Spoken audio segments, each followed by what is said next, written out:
Live from Fargo and serving you on TV, online, and on the go.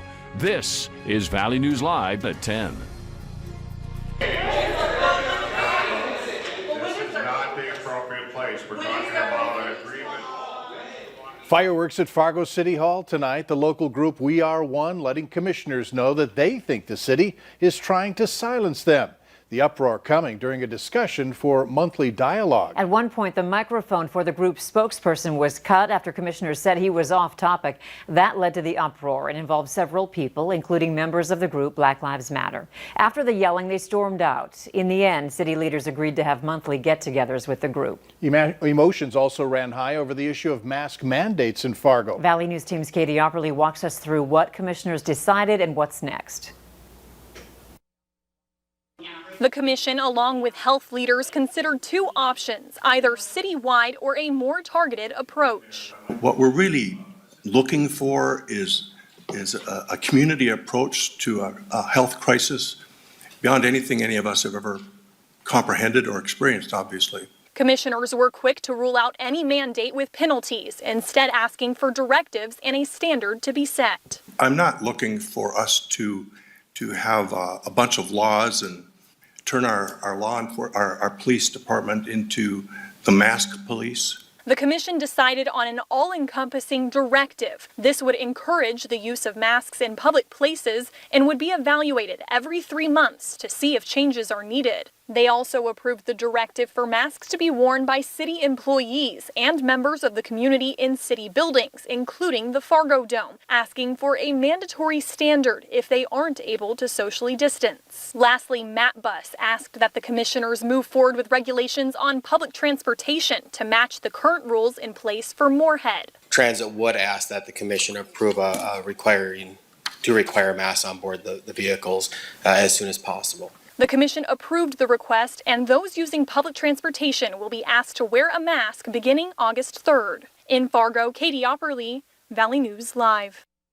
City leaders want to stress that no new laws or ordinances were approved tonight regarding a citywide mask mandate, only directives asking that people help protect themselves and others from the spread of COVID-19.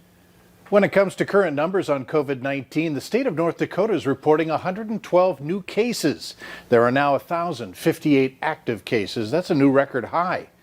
No new deaths have been linked to the illness for today, keeping the death toll at 99. 43 patients are currently hospitalized. Over 4,800 are listed as recovered. In Minnesota, that state's confirming 650 new cases along with 2 new deaths linked to the illness. The death toll now sits at 1,576. There are 5,029 active cases. Over 45,000 patients are listed as recovered. Still no sign of a missing 15-year-old girl in Fargo. Police tell us her name is Maricela Ruiz, and she was reported missing Saturday. She's about 5'5", 120 pounds, brown hair and brown eyes. She was last seen wearing a black T-shirt with a yellow smiley face and white lettering that says, "Stay Trippy," black sweatpants and white Adidas sandals. She has a tattoo on her right chest area and one on her right middle finger.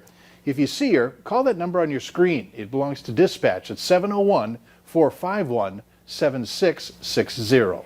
North Dakota's agriculture and seed departments are warning you about unsolicited packages containing seeds from China. A number of states across the country are reporting similar instances. So if you get any seeds, you should do the following. Keep the seeds and the packaging, including the mailing label. Do not plant the seeds. Contact the Ag Department at this phone number, 328-2391, or email them with details on the incident and then wait for further instructions. The federal government is opening 7 centers to investigate cold cases involving missing and murdered American Indians and Alaska Natives. Today, one of the president's advisors, Ivanka Trump, and acting Interior Secretary David Bernhardt visited the first office to be opened. A task force will address unresolved cases of violence against Native Americans and Alaska Natives. The president's daughter said this is something the president has been fighting for since the beginning. His earliest days in office, President Trump has fought for the forgotten men and women of this country.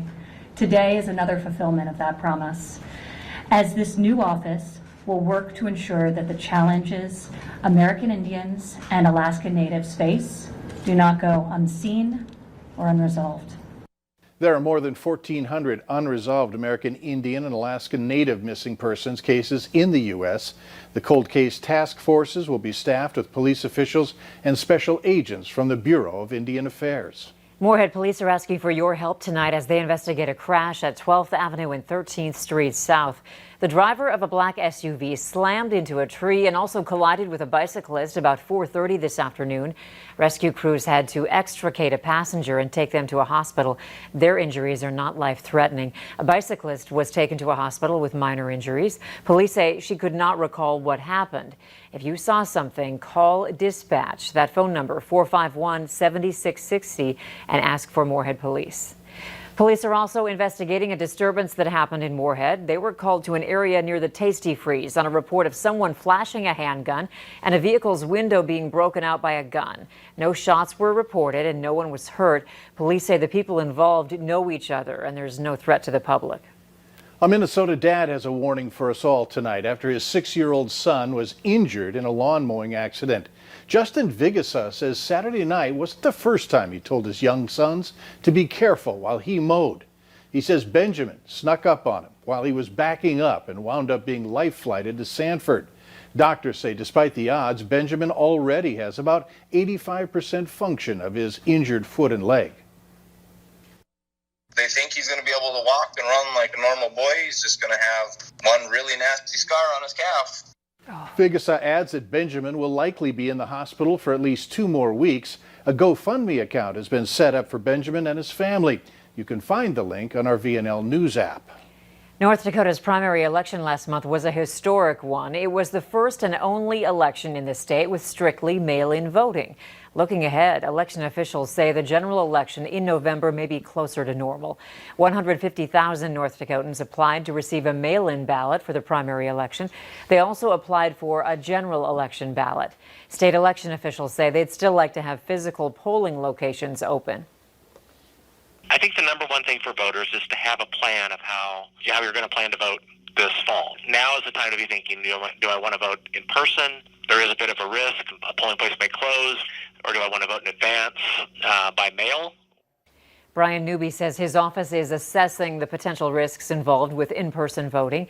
He says they want to ensure everyone can vote, even if an area has a spike of COVID-19 cases near the election. The final round of $600 unemployment checks are going out this week, and what started as a stimulus package to help those thrown out of work by the pandemic is now the focal point for another version of the CARES Act. Jacob Noterman has more on the impact to North Dakota. The federal pandemic unemployment compensation has been one of the most notable elements of the CARES Act. With the program coming to an end, there's been a lot of talk over what the Senate could propose to replace it. Since March, more than $382 million has been distributed in North Dakota alone, with more than 100,000 regular claims for unemployment and more than 22,000 claims for self-employed or 1099 filers. It accomplished the goal of getting a lot of taxpayer dollars into the marketplace for discretionary spending, for sure. It also provided, needed relief, obviously, for people that are unemployed. But I think it was too generous.